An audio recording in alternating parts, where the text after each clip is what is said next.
الرحيم قل تعالوا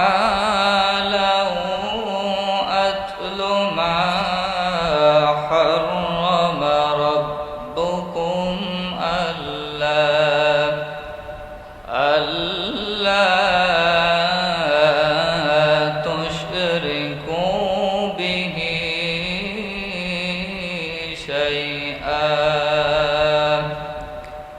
ألا تشركوا به شيئا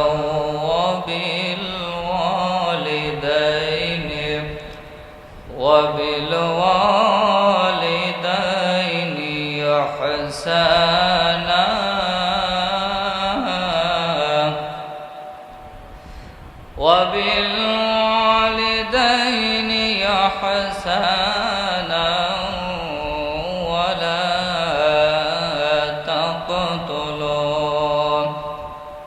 ولا تقتلوا أولادهم من إملاق صدقت يا ربنا. عن أبي سعيد الخدري رضي الله تعالى عنه قال قال النبي صلى الله عليه وسلم من رأى منكم منكرا فليغيره بيده فإن لم يستطع فبلسانه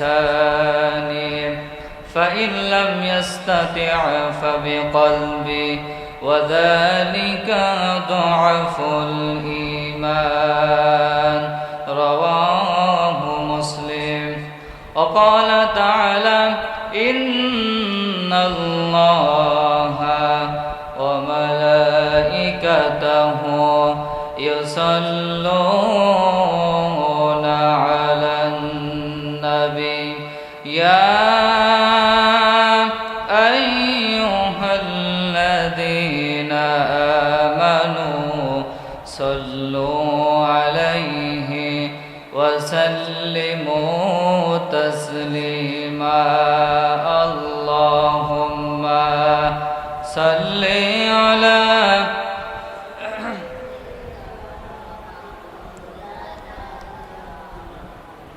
وعلى آل سيدنا আমার একটা স্বপ্ন পূরণ করো ও গো দয়াময় তোমার পথে চলতে গিয়ে মরণ যেন হয় আমার তোমারই গান গাইতে গিয়ে না পাই যেন ভয় আমার একটা স্বপ্ন পূরণ করো ও গো দয়াময় তোমার পথে চলতে গিয়ে মরণ যেন হয় আমার তোমারই গান গাইতে গিয়ে না পাই যেন ভয় আমি অটল যেন থাকতে পারি আল কোরআনের সাথে ধৈর্য নিয়ে ডাকতে পারি দিন কায়েমের পথে আমি অটল যেন থাকতে পারি আল কোরআনের সাথে ধৈর্য নিয়ে ডাকতে পারি দিন কায়েমের পথে আমায় ধৈর্য দিও সাহস দিও ও গো দয়াময় তোমার পথে চলতে গিয়ে মরণ যেন হয় আমার তোমারই গান গাইতে গিয়ে না পাই যেন ভয় আল্লাহুম্মা সাল্লি আলা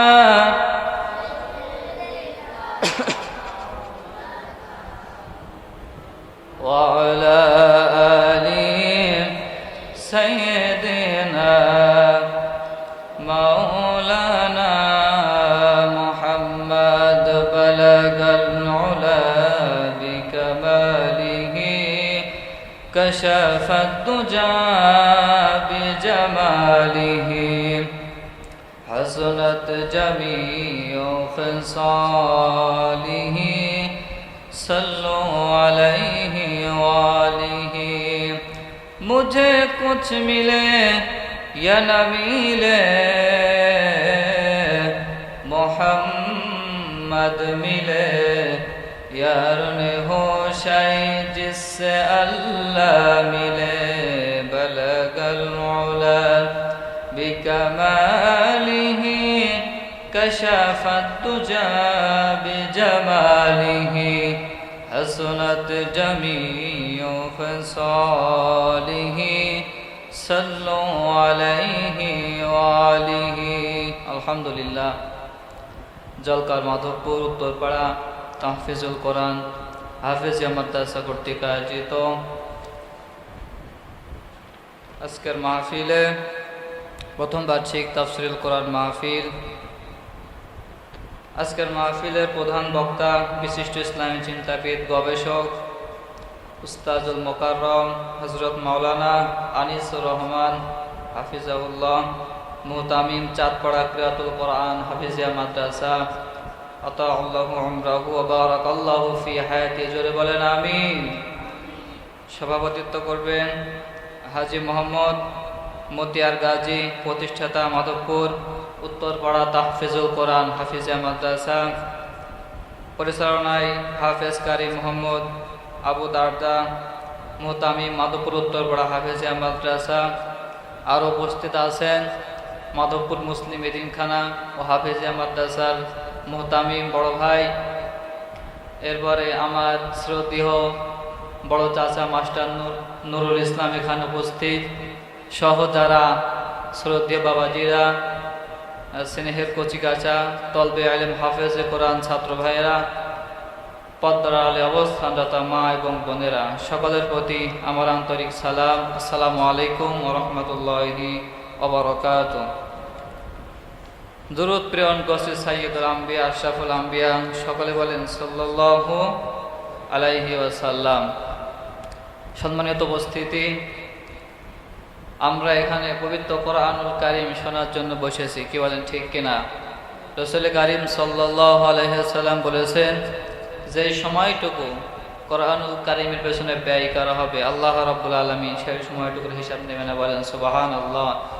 এজন্য আমরা এখানে যে সময় দিতে পেরেছি আমরা নিজেদেরকে অনেক ভাগ্যবান মনে করব। অনেকেই এখনও কাজ ফেলে আসতে পারে নাই, দাওয়াত পৌঁছানোর পরেও, কোরআনুল কারীম শোনার পরেও যারা এখন এখানে আসতে পারে না তাদের জন্য দুর্ভোগ রয়েছে। এজন্য আল্লাহ রাব্বুল আলামিন আমাকে আপনাকে সকলকে এখানে কবুল করেছেন, এজন্য সকলে বলেন আলহামদুলিল্লাহ। সম্মানিত হাজিরিন, এখানে কোরআন ও হাদিসের আলোকে কথা হবে। সর্বপ্রথম এখানে লেখা রয়েছে তাফসিরুল কোরআন মাহফিল, কোরআনুল কারীমের মর্যাদা সম্পর্কে কথা হবে। এরপরে ইসলাম, হাদিস, কোরআন, ইজমা, কিয়াস এই সম্পর্কে এখানে কথা হবে। শুরুতে কোরআনুল কারীমের কিছু কিছু বৈশিষ্ট্য আপনাদের সামনে উদাহরণ তুলে ধরতে চাই।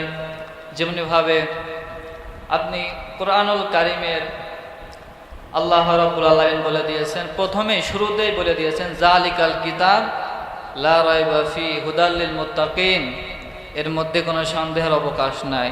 পৃথিবীর আপনি এমন কোনো বইয়ের মধ্যে পাবেন যেখানে লেখা আছে যে এর মধ্যে কোনো ভুল নাই? কোনো বই কি আছে? এমন কোনো বই পৃথিবীতে নাই যেখানে লেখা আছে যে এর মধ্যে কোনো ভুলের অবকাশ নেই। শুধুমাত্র কোরআনুল কারীমের মধ্যে প্রথমেই আল্লাহ রাব্বুল আলামিন উল্লেখ করে দিয়েছেন জালিকাল কিতাবু লা রাইবা ফি হুদাল লিল মুত্তাকিন, এর মধ্যে কোনো সন্দেহের অবকাশ নেই। বলেন আল্লাহু আকবার। সম্মানিত হাজিরিন, এই কোরআনুল কারীম, এই যে কোরআনুল কারীম আমরা হাফেজ হয়েছে, আমরা পড়েছি, এটা কিন্তু কাগজের কোরআন। কিসের কোরআন? কিন্তু অরিজিনাল কোরআন হলো আল উলামা ওয়ারাসাতুল আম্বিয়া, আলেম ওলামা, এই যে হাফেজগণ বসে আছে এরা হলো জিন্দা কোরআন। কি বলেন ঠিক কিনা? সম্মানিত হাজিরিন, আপনি পবিত্র কোরআনুল কারীমের কাছে জিজ্ঞাসা করবেন কোরআন তোমার নাম কি? কোরআন কি বলতে পারবে? বলতে পারবে? কিন্তু কোরআনের মধ্যে আপনি যখন ওটাকে পড়বেন, বুঝবেন, অবশ্যই কোরআনের মধ্য থেকে আপনি তার নাম বাড়ি কোথায়, কবে নাজিল হয়েছে, সব কিছু বের হয়ে যাবে। কি বলেন, ঠিক কিনা? সম্মানিত হাজিরিন, আমরা আলোচনার শুরুতে প্রথমে কোরআনুল কারীমের নামটা আমরা জিজ্ঞেস করি। কোরআন, তোমার নাম কি? কোরআনুল কারীম বলবে, ইন্না আনজালনাহু কুরআনান আরাবিয়্যাল লাআল্লাকুম তা'কিলুন। এই কোরআনটা আল্লাহ রাব্বুল আলামিন মানব জাতির জন্য নাজিল করেছেন। ইন্না আনজালনাহু, নাজিল করেছেন কুরআনান আরাবিয়্যাল লাআল্লাকুম তা'কিলুন। নাজিল করার মধ্য দিয়ে আল্লাহ রাব্বুল আলামিন বলেন, আমি কোরআনটাকে আরবি ভাষায় নাজিল করেছি যেন আমার বান্দা বান্দিরা কোরআনটাকে বুঝে বুঝে পড়তে পারে। বলেন সুবহানাল্লাহ। কোরআনের কথা জিজ্ঞেস করি, কোরআন তুমি নাজিল হয়েছে দিনের বেলা না রাতের বেলায়? কোরআনুল কারীম জবাব দিবে, ইন্না আনজালনাহু ফি লাইলাতিল কদর, আমি লাইলাতুল কদর রাতে নাজিল হয়েছি। বলেন সুবহানাল্লাহ। এবারে জিজ্ঞেস করি, কোরআন বুঝলাম তুমি লাইলাতুল কদর রাতে নাজিল হয়েছ, তোমারে যদি আমরা মানি, তোমারে দিয়ে যদি ব্যক্তি পরিবার সমাজ রাষ্ট্র যদি আমরা পরিচালিত করি, তাহলে আমাদের কি কি লাভ হবে বলে দাও। আল্লাহ রাব্বুল আলামিন এই কোরআনের মধ্যে তাও দিয়েছেন, ফামান তাবিআ হুদায়া ফালা খাউফুন আলাইহিম ওয়ালা হুম ইয়াহজানুন। বলেন আল্লাহু আকবার। আল্লাহ রাব্বুল আলামিন বলেন, ব্যক্তি জীবন থেকে শুরু করে রাষ্ট্রীয় জীবন পর্যন্ত, আন্তর্জাতিক জীবন থেকে শুরু করে নিয়ে এরপরে অফিস আদালত পর্যন্ত যা যা দরকার সব কিছু আল্লাহ রাব্বুল আলামিন কোরআনের মধ্যে ঢুকিয়ে দিয়েছেন। বলেন সুবহানাল্লাহ। এটা হলো এমন একটা কোরআন যে কোরআনুল কারীমের মধ্যে আল্লাহ রাব্বুল আলামিন কোনো কিছুকে বাদ দেয় নাই। ছোট্ট ছোট্ট বিষয় থেকে শুরু করে যতগুলো বিষয় আছে আল্লাহ রাব্বুল আলামিন সবগুলোকে এর মধ্যে কোট করে দিয়েছেন। বলেন সুবহানাল্লাহ। সম্মানিত হাজিরিন, আমি মূল আলোচনায় চলে যাচ্ছি। পবিত্র কোরআনুল কারীম সূরা আনআম, আনআম শব্দের শাব্দিক অর্থ গৃহপালিত পশু। এই সূরা আনআম থেকে 151, 152, 153 তিনটা আয়াতে কারিমায় কিছু কথা বলার চেষ্টা করব। আল্লাহ কাজ বর্ণনা করেছেন। আল্লাহ রাব্বুল আলামিন এই সূরা আনআমের মধ্যে প্রথমেই বলছেন যে আনআম শব্দের শাব্দিক অর্থ হলো গৃহপালিত পশু। এই সূরা আনআমের মধ্যে রুকু আছে 20টি, আয়াত আছে 165টি, শব্দ সংখ্যা 3100, অক্ষর সংখ্যা 12965টি। আল্লাহ রাব্বুল আলামিন এর মধ্যে 10টা হারাম কাজ বর্ণনা করেছেন।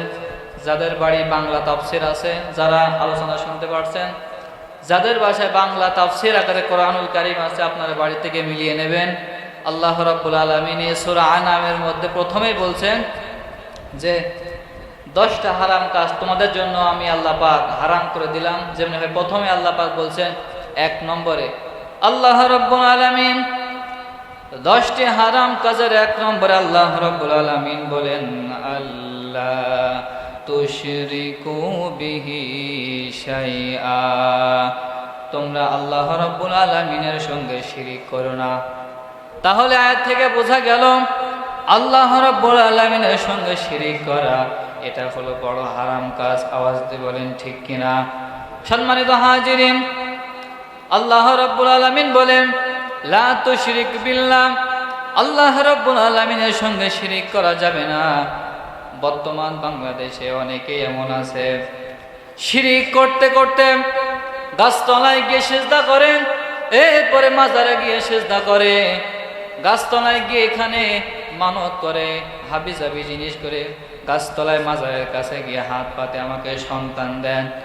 কিন্তু আল্লাহ রাব্বুল আলামিন ওই সমস্ত হতভাগা মানুষদেরকে ডাক দিয়ে বলেছে, আমার হতভাগা মানুষগণ যারা তোমরা পথভ্রষ্ট হয়ে তোমরা অন্য কারোর কাছে চাও, কিয়ামতের ময়দানে ছোট্ট একটা আল্লাহ পাক তাফসীরের মধ্যে বলে দিয়েছেন, কিয়ামতের ময়দানে আপনি যে এত বলেন যে আমার বাবা আমাকে কঠিন কিয়ামতের ময়দানে উদ্ধার করবে, আমার পীর সাহেব আমাকে কঠিন কিয়ামতের ময়দানে আপনাকে নৌকায় করে জান্নাতে পৌঁছায় দেবে। এমন কথা শুনতে পেয়েছেন না আপনারা? কিন্তু আল্লাহ রাব্বুল আলামিন বলেন, এই দুনিয়ার বুকে সবচাইতে আপন ব্যক্তি, সবচাইতে প্রিয় আপনার মা। আপনার মা কঠিন কিয়ামতের ময়দানে দেখেন, যখন আপনি বললেন আমার মা, আপনি আজকে কঠিন কিয়ামতের ময়দানে আপনি আমাকে একটা নেকি দেন। কি দেন? একটা নেকির কারণে যখন আপনি আপনার মায়ের কাছে গিয়ে বললেন আমাকে একটা নেকি দেন, আপনার মা 18 বছর চিন্তা ভাবনা করে করে আপনার মুখের উপর লাথি দিয়ে বলবে, যা দূর হয়ে যা, দুনিয়ার বুকে আমার কোনো সন্তান ছিল না। এরপরে আপনি ওখান থেকে চলে আসবেন বাবার কাছে, বাবা আজকে আমি অনেক ভয়াবহতার মধ্যে পড়ে আছি, একটা নেকির কারণ ছাড়া, একটা নেকি ছাড়া আমি আল্লাহর জান্নাতে প্রবেশ করতে পারছি না, আপনি আমাকে একটা নেকি দেন। ওই বাবা তখন ডাক দিয়ে বলবে, আমার সন্তান, দুনিয়ার বুকে কে তুই? তোরে আমি চিনি না, দুনিয়াতে তো আমার কোনোদিন বিয়েই হয়নি, তাহলে আমি তোকে কিভাবে নেকি দেব?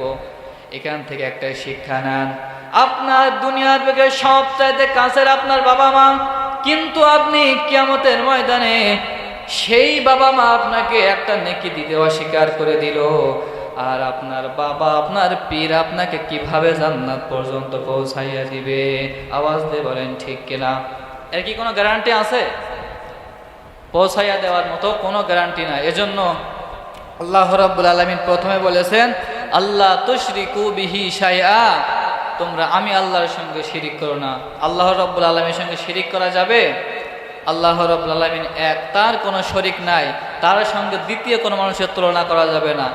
আল্লাহ রাব্বুল আলামিন তার পরিচয়টা কুরআনুল কারীম সূরা ইখলাসের মধ্যে সুন্দর করে জানিয়ে দিলেন। দুনিয়ার বুকে আমার আপনাকে চলাফেরা করার জন্য একটা এনআইডি কার্ড দেওয়া হয়। কি দেওয়া হয়? একটা এনআইডি কার্ড দেওয়া হয়। এ হলো পরিচয়পত্র, আমার আপনার পরিচয়পত্র। আল্লাহ রাব্বুল আলামিনের একটা এনআইডি কার্ড আছে, সেই কার্ডটা হলো সূরা ইখলাসের মধ্যে আল্লাহ পাক বলেন, কুল হুয়াল্লাহু আহাদ আল্লাহুস সামাদ লাম ইয়ালিদ ওয়া লাম ইউলাদ ওয়া লাম ইয়াকুল লাহু কুফুয়ান আহাদ। আল্লাহ এক, তার কোনো শরিক নাই, আকাশ এবং জমিনে আল্লাহর সমতুল্য আর কেউ নাই। বলেন আল্লাহু আকবার। সম্মানিত হাজিরিন, আকাশ এবং জমিনে যে আল্লাহর সমতুল্য আর কেউ নাই। এখন যদি আমরা মানুষের তৈরি করা মতবাদগুলোকে মেনে নেই, তাহলে আল্লাহ রাব্বুল আলামিন আমার আপনার উপরে আল্লাহ রাব্বুল আলামিন তার লানত দেবেন। বলেন নাউজুবিল্লাহ। আকাশ যেহেতু আল্লাহর, লাহু মা ফিস সামাওয়াতি ওয়া মা ফিল আরদ, আকাশ জমিন সব কিছু আল্লাহ সৃষ্টি করেছেন। এখন এখানে একটা প্রশ্ন, যে আল্লাহ আকাশ জমিন সৃষ্টি করেছে, আইন মানতে হবে। আওয়াজ দিয়ে বলেন কার?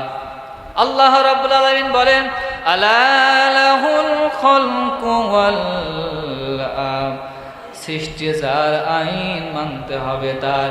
আমি আল্লাহ রাব্বুল আলামিন তোমাদেরকে সৃষ্টি করেছি, অতএব তোমরা আমি আল্লাহ রাব্বুল আলামিনের আইন তোমরা মেনে নিবা। আওয়াজ দিয়ে বলেন সুবহানাল্লাহ। সম্মানিত হাজিরিন, মানুষ এখন আল্লাহর আইন বাদ দিয়ে শয়তানের পেছনে দৌড়িয়ে বেড়াচ্ছে, গাছতলায় মাছতলায় বসে বসে আল্লাহর সঙ্গে শিরিক করছে।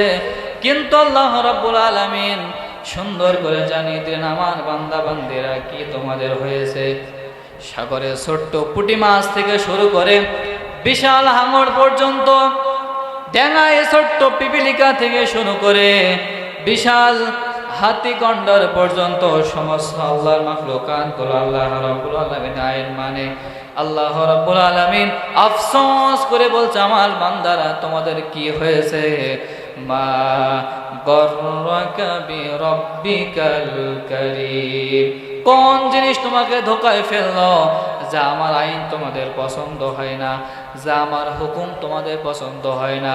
কিন্তু এই যে আল্লাহর সমস্ত মাখলুকাতগুলো আল্লাহ রাব্বুল আলামিন আইন কানুনগুলো মেনে নেয়, কিন্তু তোমরা আমার আইন কানুনগুলো মানো না। আল্লাহ রাব্বুল আলামিন ওই সমস্ত মানুষের ডাক দিয়ে বলছেন, ওয়ামান আ'রাদা আন যিকরি ফাইন্না লাহু মাঈশাতান দানকা ওয়া নাহশুরুহু ইয়াওমাল কিয়ামাতি আ'মা। কোন জিনিস তোমাকে ধোঁকায় ফেললো? আল্লাহ রাব্বুল আলামিন বলেন, যাদের আমার কোরআন ভালো লাগে না, আমার হুকুম যাদের পছন্দ হয় না, ওই সমস্ত বান্দা বান্দিকে আমি কঠিন কিয়ামতের ময়দানে আমি আল্লাহ রাব্বুল আলামিন অন্ধ বানিয়ে তুলব। বলেন নাউজুবিল্লাহ। ওই অন্ধ ব্যক্তি আল্লাহ রাব্বুল আলামিনকে ডাক দিয়ে বলবে, আমার প্রতিপালক, আজকে আপনি কেন আমাদেরকে অন্ধ বানিয়ে তুললেন? আল্লাহ রাব্বুল আলামিন ডাক দিয়ে বলবেন, ক্বালা কাযালিকা আতাতকা আয়াতুনা ফানাসিতাহা ওয়া কাযালিকাল ইয়াওমা তুনসা। দুনিয়ার বুকে তোমাদেরকে আমি একটা কোরআনুল কারীম দিয়েছিলাম, তোমরা তোমাদের মাঝে আলেমগণ কোরআনের কথা বলেছে, কত হাদিসের কথা তোমাদের সামনে বলেছে, কিন্তু তোমরা সেইগুলোকে শোনা না শোনার ভান করে তোমরা উল্টো পথে হেঁটে চলে গিয়েছো। অতএব তোমাদেরকে আমি আজকে এই অন্ধ বানিয়ে তুললাম, তার কারণ হলো তোমরা আমার আলেমগণের কথাগুলোকে তোমরা অস্বীকার করেছো, তোমরাকে তুচ্ছ মনে করেছো, এজন্য আজকে আমি তোমাদেরকে জাহান্নামে নিক্ষেপ করে দিলাম। বলেন নাউজুবিল্লাহ। তাহলে 1 নম্বর পয়েন্ট হলো আল্লাহ রাব্বুল আলামিনের সঙ্গে শিরিক করা যাবে, শিরিক করা যাবে না। 2 নম্বরে আল্লাহ রাব্বুল আলামিন কি বলছে দেখেন, ওয়াবিল ওয়ালিদাইনি ইহসানা, তোমরা পিতা মাতার সঙ্গে সদাচরণ করবে, ভালো ব্যবহার করবে। আল্লাহ রাব্বুল আলামিন বলেন, ওয়াকাদা রাব্বুকা আল্লা তা'বুদু ইল্লা ইয়্যাহু ওয়াবিল ওয়ালিদাইনি ইহসানা, পিতা মাতার সঙ্গে তোমরা সদাচরণ করবে। আল্লাহ রাসূল সাল্লাল্লাহু আলাইহি সাল্লামের একটা হাদিসের মধ্যে পড়লাম, পিতা মাতার চাইতে মায়ের সম্মান আল্লাহ রাব্বুল আলামিনের নবী সবচাইতে বেশি দিয়েছেন। এক সাহাবী আল্লাহ রাসূল সাল্লাল্লাহু আলাইহি সাল্লামকে জিজ্ঞেস করলেন, ইয়া রাসূলুল্লাহ সাল্লাল্লাহু আলাইহি ওয়াসাল্লাম, পিতা এবং মাতার চাইতে সবচাইতে সম্মানিত ব্যক্তি, মর্যাদার পাত্রকে? রাসূল কারীম সাল্লাল্লাহু আলাইহি সাল্লাম বলেছেন, তোমার মা। আবার জিজ্ঞেস করলেন, তোমার কাছে আল্লাহ রাব্বুল আলামিন নবীর কাছে জিজ্ঞেস করলেন, ইয়া রাসূলুল্লাহ সাল্লাল্লাহু আলাইহি সাল্লাম, দ্বিতীয় প্রিয় ব্যক্তিকে আবার বললেন মা, তৃতীয়বার আবার বললেন মা, চতুর্থবার বললেন আমার বাবা। তার কারণ হলো মা সন্তানকে 10 মাস 10 দিন গর্ভবতী পেটে করে নিয়া আমার আপনার জন্য কত লাঠি ঝাঁটা সহ্য করেছে। ওই যে সন্তান যখন প্রস্রাব হয়, ওই প্রস্রাবের সময়, যখন কোন সন্তান প্রস্রাবের সময় এমন কষ্ট যন্ত্রণা শুরু হয়ে যায়, ওই কষ্ট যদি 40 জন যুবকের মাঝে বন্টন করে দেওয়া হতো, আল্লাহ রাসূল সাল্লাল্লাহু আলাইহি সাল্লাম বলেছেন 40 জন পুরুষ বেহুশ হয়ে জমিনে পড়ে যেত। আওয়াজ দিয়ে বলেন আল্লাহু আকবার। এজন্য 2 নম্বর পয়েন্ট হলো পিতা মাতার সঙ্গে সদাচরণ করতে হবে। 3 নম্বরে আল্লাহ রাব্বুল আলামিন বলেন, ওয়ালা তাকতুলু আওলাদাহুম মিন ইমলাক, দরিদ্রতার কারণে মানুষ হত্যা করা, সন্তান হত্যা করা একটা হালাল না। মনে করেন হুজুর, সন্তান বেশি হয়ে গেলে কি খাবার দেব, কি খেতে দেব, এই বিষয় নিয়ে তো আপনার টেনশন করার দরকার নাই। আল্লাহ রাব্বুল আলামিন আজ থেকে 1500 বছর আগে জানিয়ে দিয়েছেন, ওয়ামা মিন দাব্বাতিন ফিল আরদি ইল্লা আলাল্লাহি রিজকুহা, এই পৃথিবীর সৃষ্টি করার 50,000 বছর আগে আমি আল্লাহ রাব্বুল আলামিন বান্দার রিজিক সৃষ্টি করে রেখে দিয়েছি। বলেন সুবহানাল্লাহ। তাহলে আপনি কি জন্য রিজিকের টেনশন নেন? আল্লাহ রাব্বুল আলামিন বলেন, তোমরা নামাজ কায়েম করো, নামাজ আদায় করার পরে তোমরা রিজিক তালাশের জন্য তোমরা জমিনে বাহির হয়ে যাও, তোমরা চেষ্টা করো, চেষ্টা করার মাধ্যমে আমি আল্লাহ রাব্বুল আলামিন তোমাদেরকে উত্তম রিজিকের ব্যবস্থা করে দেব। বলেন সুবহানাল্লাহ। এটা গেল 3 নম্বর। তাহলে দরিদ্রতার কারণে ছেলে সন্তান বা সন্তান হত্যা করা এটা হালাল না হারাম? এটা কি হারাম। 4 নম্বরে আল্লাহ রাব্বুল আলামিন কি বলছে দেখেন, 4 নম্বরে আল্লাহ পাক বলেন ওয়ালা তাকরাবুল ফাওয়াহিশা মা যাহারা মিনহা ওয়া মা বাতান, তোমরা অশ্লীল কাজের নিকটবর্তী হয়ো না। কি বললেন? অশ্লীল কাজের নিকটবর্তী হয়, এটা কি হালাল না হারাম? অশ্লীল কাজ এটা হালাল, এটা হারাম। আল্লাহ রাব্বুল আলামিন পবিত্র কোরআনুল কারীমে বলেছেন তা'মুরুনা বিল মা'রুফি ওয়া তানহাউনা আনিল মুনকার, তোমরা সৎ কাজের আদেশ করো এবং অসৎ কাজের নিষেধ করো। যখন তোমরা দেখবা সমাজের মধ্যে কোনো অশ্লীল কাজ সংঘটিত হবে, আমি একটা হাদিস তেলাওয়াত করেছি, মান রাআ মিনকুম মুনকারান ফালিয়ুগাইয়িরহু বিয়াদিহি, যখন সমাজের মধ্যে কোনো খারাপ কাজ সংঘটিত হয় তখন তোমাদের দায়িত্ব হলো তোমরা তোমাদের হাত দ্বারা প্রতিহত করো। কি করো? তোমাদের হাত দ্বারা প্রতিহত করো। তাতেও যদি সেই কাজটা দমন না হয় তবে তোমরা মুখ দ্বারা প্রতিহত করো। তাতেও যদি সেই কাজটা দমন না হয়, আল্লাহ রাব্বুল আলামিনের নবী বলেন ও আল্লাহর রাসূল সাল্লাল্লাহু আলাইহি সাল্লাম বলেছেন, তাতেও যদি সেটা দমন না হয় তাহলে ওয়াযালিকা আদআফুল ঈমান, অন্তর দিয়ে তোমরা ঘৃণা করবে, ওয়াযালিকা আদআফুল ঈমান, এটা ঈমানের সর্বনিম্ন স্তর। এজন্য আমাদেরকে সমাজের মধ্যে যখন অশ্লীল কাজ সংঘটিত হবে, অশ্লীল কাজে আমরা বাধা প্রদান করব।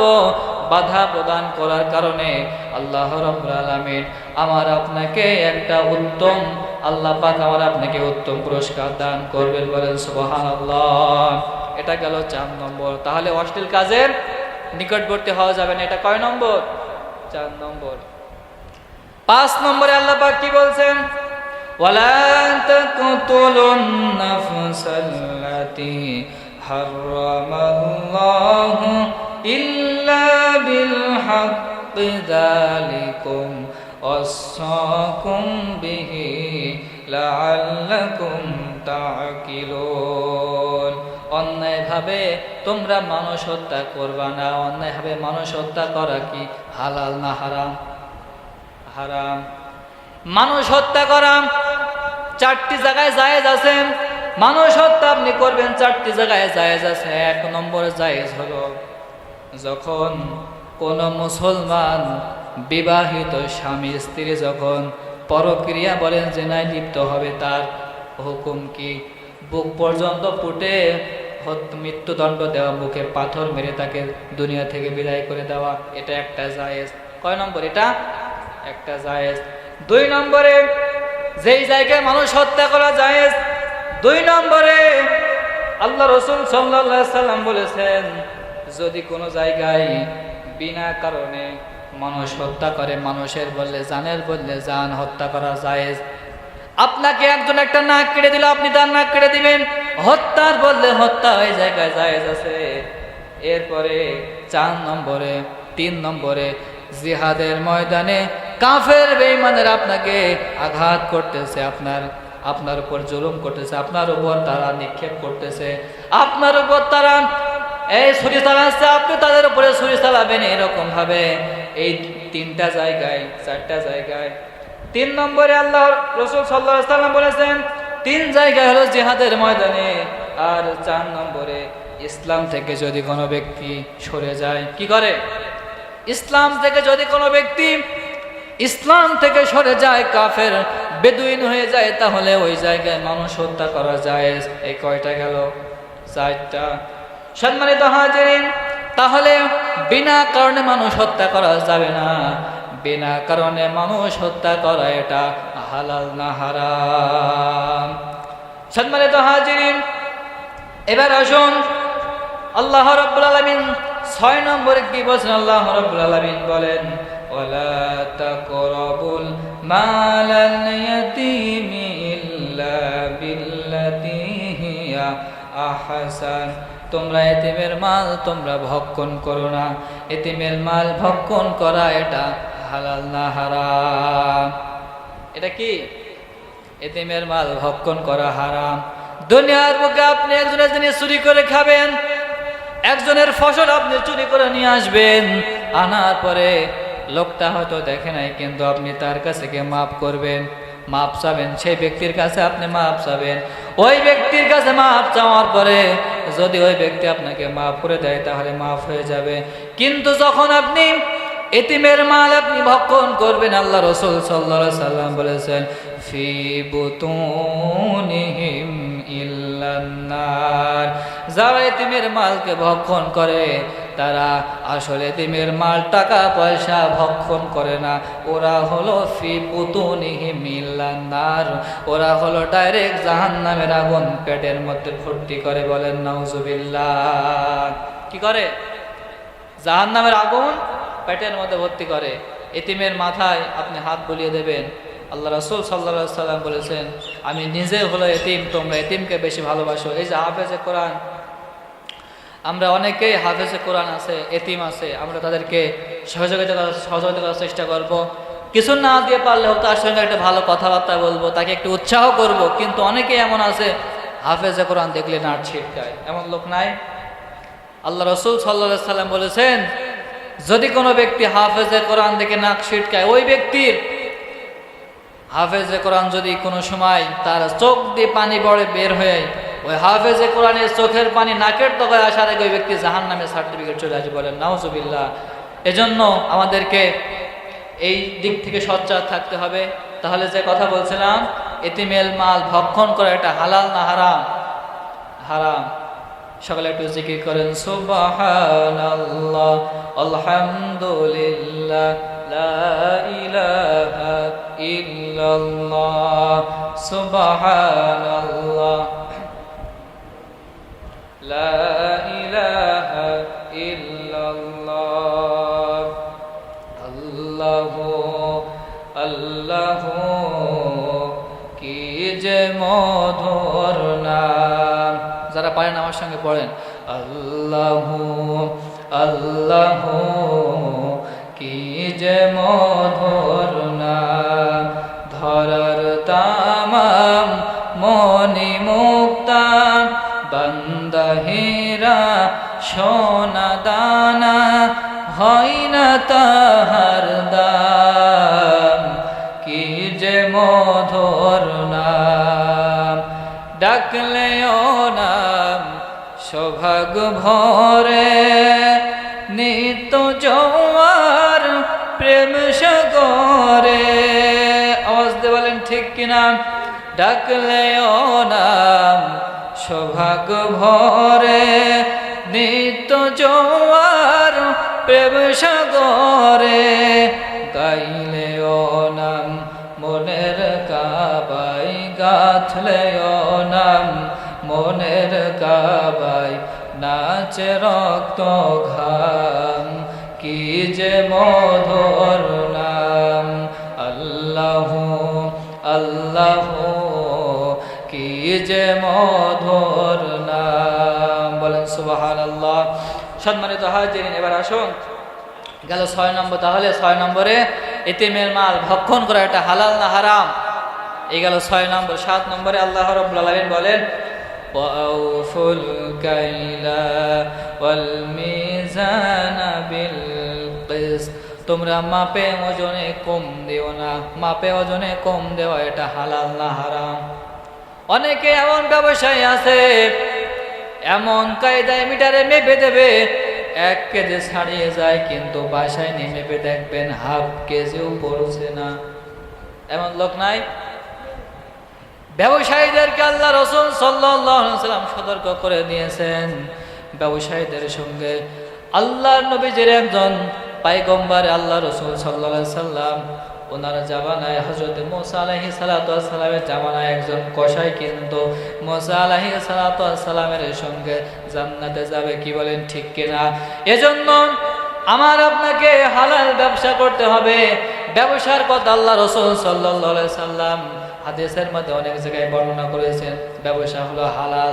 কি ব্যবসা? কি ব্যবসা হালাল। আল্লাহ রাব্বুল আলামিন শিখিয়ে দিয়েছেন ব্যবসা তোমরা করবে। অতএব তোমরা অনেকেই এমন আছে 5 টাকা মাল কিনে নিয়ে এসে 20 টাকা 25 টাকা 100 টাকা পর্যন্ত, এই যে কয়েকদিন, এই যে গত বছর রোজার ঈদ চলে গেল, ঈদে চলে যে 2000 টাকার পোশাক 20,000 টাকা পর্যন্ত নিয়ে গিয়েছে। এমন লোক নাই? এটা কি আসলে সৎ ব্যবসায়ী না অসৎ ব্যবসায়ী? এই সমস্ত বিষয় থেকে আমাদেরকে সচেতন থাকতে হবে। সম্মানিত হাজিরিন, আল্লাহ রাব্বুল আলামিন 7 নম্বরে বললেন ওয়াফুল কাইলা ওয়াল মিজান, তোমরা মাপে ওজনে তোমরা কম দিও না, মাপে ওজনে তোমরা ঠিক রাখবা। এবার আসুন 8 নম্বরে আল্লাহ পাক বলছেন সুবিচার করতে হবে। সুবিচার করা এটা হালাল না হারাম? সুবিচার করতে হবে, সবার জন্য বিচার সমান হওয়া লাগবে, সবার জন্য বিচার সমান হতে হবে। আপনার ছেলের জন্য আপনি একটু বিচারটা কমিয়ে দিবেন, এরকম হবে না। ইসলাম কি এমন সমর্থন করে? আপনার ছেলে একটু অপরাধ করলো, পরে ছেলে অপরাধ করলে আপনি তার উপর দোষটাকে বেশি চাপিয়ে দেন, অথচ আপনার ছেলে দোষ হাজার দোষ করলো, আপনি দোষটাকে ধরেন না। আল্লাহ রাব্বুল আলামিন এখানে বলেছেন তোমরা সুবিচার করবে।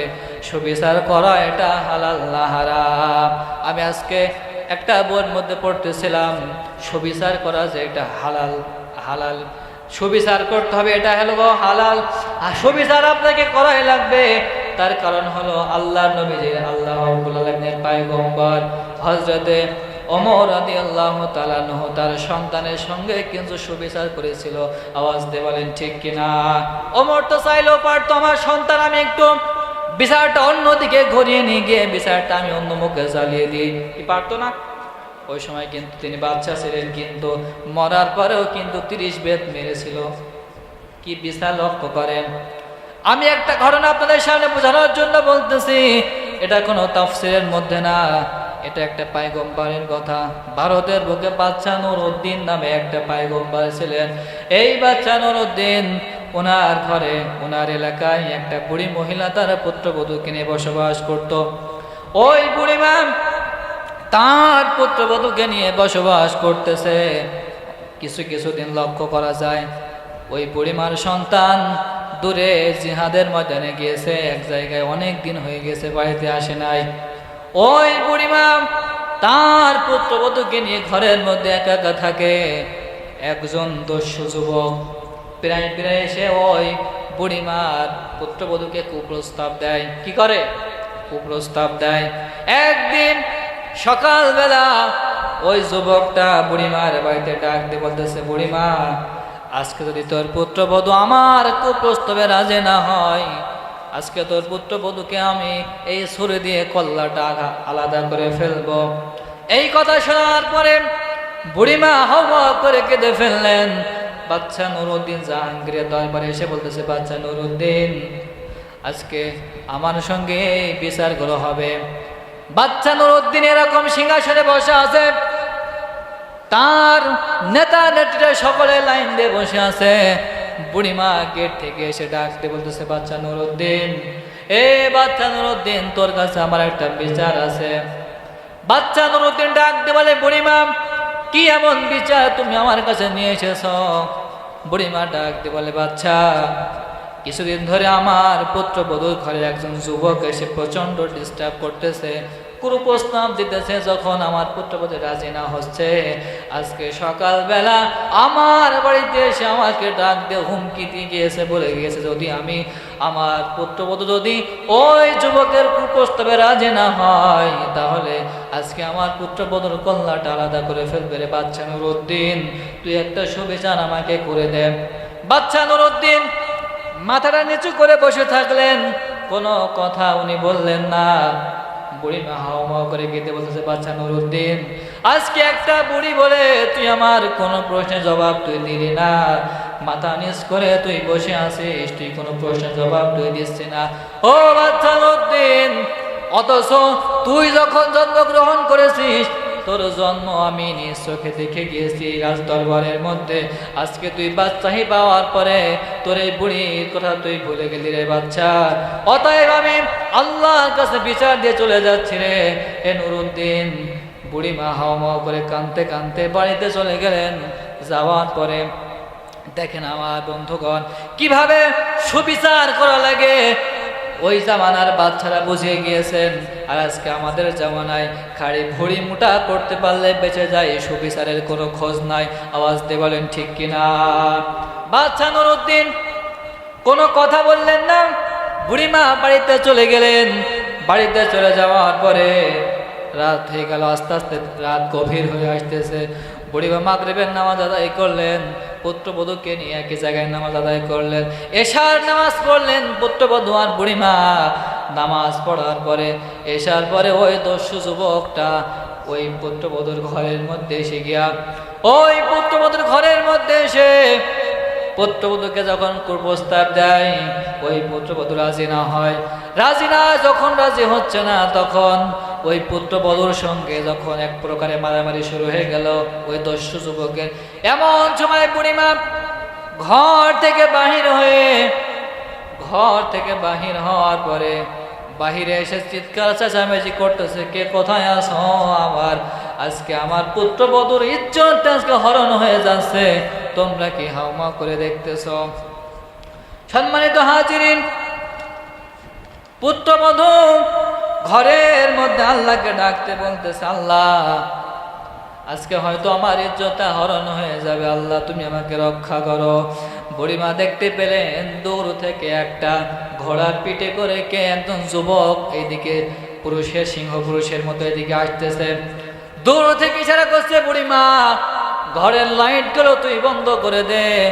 বুড়িমার কথা শুনে ওই দস্যু যুবক ঘরের লাইট খানা বন্ধ করে দে, ওই বুড়িমা ঘরের লাইট খানা বন্ধ করে দিল।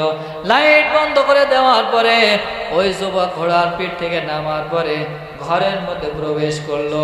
কিছুক্ষণ পরে মস্তকটা হাতের মধ্যে নিয়ে বাহিরে আসলেন। বুড়িমাকে ডাক দিয়ে বলতেছে, বুড়িমা একটু পানি দে, আমার হাতটাকে আমি ধুয়ে ফেলি। বুড়িমা হাতের মধ্যে পানি দিলেন, যুবক হাতটা ধুয়ে ফেললেন। এবার বললেন, বুড়িমা লাইটটা জ্বালিয়ে দে। বুড়িমা লাইট জ্বালানোর পরে দেখলেন এ আর কেউ নাই। আজকে সকালবেলা যার দরবারে আমি বেচারা নিয়ে গিয়েছিলাম এ আর কেউ নাই, এ হলো সেই সকালের বাচ্চা নুরুদ্দিন। বলেন আল্লাহু আকবার। কি এমন বাচ্চা তারা ছিলেন। এরপরে হাত ধুয়ে পকেট থেকে রুমাল বের করে মুখটা মুছে ফেললেন, হাতটা মুছে ফেললেন। হাত মুছে যাওয়ার পরে এরকম ভাবে বুড়িমাকে ডাক দিয়ে বলতেছে, বুড়িমা তুই আমাকে, তোর বাড়ি যদি কোনো শুকনা খাবার থাকে তুই আমাকে একটু খাবার দে। বুড়িমা চিড়া মুড়ি খাবার দিলেন। ওই যুবক খেয়ে বলতেছে, বুড়িমা এবার আমাকে তুই বিদায় দিয়ে দে, আমি চলে যাব। বুড়িমা এভাবে হাত ধর করে বলে, বাবা তুই আমার 3টা প্রশ্নের জবাব যখন না দিবি আমি বুড়ি আজকে তোর এই জায়গা থেকে এক পা সামনের দিকে অগ্রসর হতে দেব না। 1 নম্বর প্রশ্ন হলো, গতকাল যখন আমি তোর কাছে বিচার নিয়ে গেলাম, তোর রাজ দরবারে যখন আমি বিচার নিয়ে গেলাম, কেন তুই মাথা নিচ করে বসেছিলি? 2 নম্বর প্রশ্ন হলো, আমি যখন তো এখানে দাঁড়িয়েছিলাম তুই আসার পরে কেন ঘরের লাইটটা তুই বন্ধ করে দিলি? আর 3 নম্বর প্রশ্ন হলো, আমার মতো গরিবের বাড়িতে তুই কেন চিড়া মুড়ি খেলি? এর জবাব তোকে দেওয়া লাগবে। বাচ্চা নুরুদ্দিন হাওমাও করে কেঁদে বলে, বুড়িমা গতকাল যখন তুই আমার দরবারে বিচারে নিয়ে গিয়েছিলি আমি মনে মনে চিন্তা করলাম এই রাজ দরবারের মধ্যে আমার ছেলে ছাড়া তো আর কারোর এমন কোনো সাহস নাই যে অন্য মহিলার ঘরে প্রবেশ করবে। আমি একটু ভয় পেয়ে গিয়েছিলাম। 2 নম্বরে আমি তোর বাড়িতে এসে লাইটটা বন্ধ করতে বললাম, তার কারণ হলো যখন যদি আমার সন্তান ওই জায়গায় ঘরের মধ্যে থাকে তাহলে আমার সন্তানটাকে আমি কিভাবে বাবা হয়ে হত্যা করব। এজন্য তোর আমি লাইটটা বন্ধ করতে করলাম। যখন তুই লাইটটা জ্বালিয়ে দিলি আমি দেখতে পেলাম আসলে এটা আমার সন্তান না, এটা হলো অন্য একটা দস্যু যুবক। 3 নম্বরে তুই কেন আমার বাড়িতে এই চিড়া মুড়ি তুই খেলি, তার জবাব দেওয়া লাগবে। বুড়িমাই কথা প্রশ্ন করার পরে বাচ্চা নুরুদ্দিন ডাক দিয়ে বলতেছে, মা তুই যখন গতকাল আমার দরবারে বিচার দিয়ে আসলি সেই থেকে আমি বাচ্চা নুরুদ্দিন তোর বিচারটা সুসম্পন্ন না করা পর্যন্ত আমি 1 ফোঁটা পানি আমার মুখের মধ্যে দেয় নাই। এরা ছিল প্রকৃত রাষ্ট্রনায়ক, প্রকৃত বাচ্চা। কি বলেন ঠিক কিনা? সম্মানিত হাজির, 9 নম্বরে অঙ্গীকার পূরণ করা লাগবে। এটা হলো একটা হারাম কাজের 10টা হারাম কাজের মধ্যে 9 নম্বরে অঙ্গীকার পূরণ করা লাগবে। 10 নম্বরে আল্লাহর দেখানো পথ এবং মতে চলতে হবে। সকলে কথাগুলোর প্রতি আমল করার তৌফিক দান করুক, বলেন আমিন।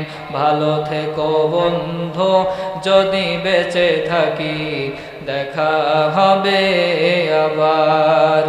চারিদিকে মৃত্যুর হাহাকার শুনি, কন্দন হৃদয়ে আমার।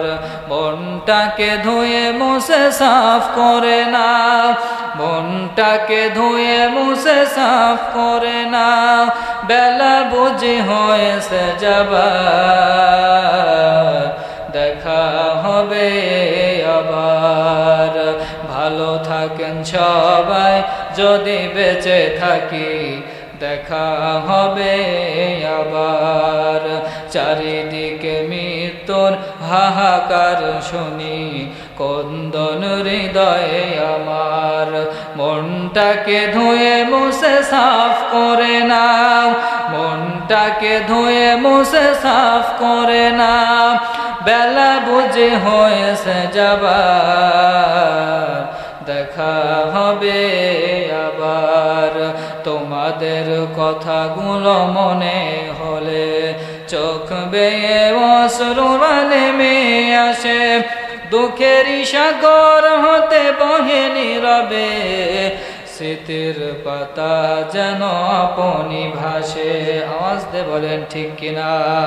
ক্ষমা করে দিও প্রিয় যদি না পারি, ক্ষমা করে দিয়েন সবাই যদি না পারি, প্রেম ভালোবাসা দেবার, দেখা হবে আবার।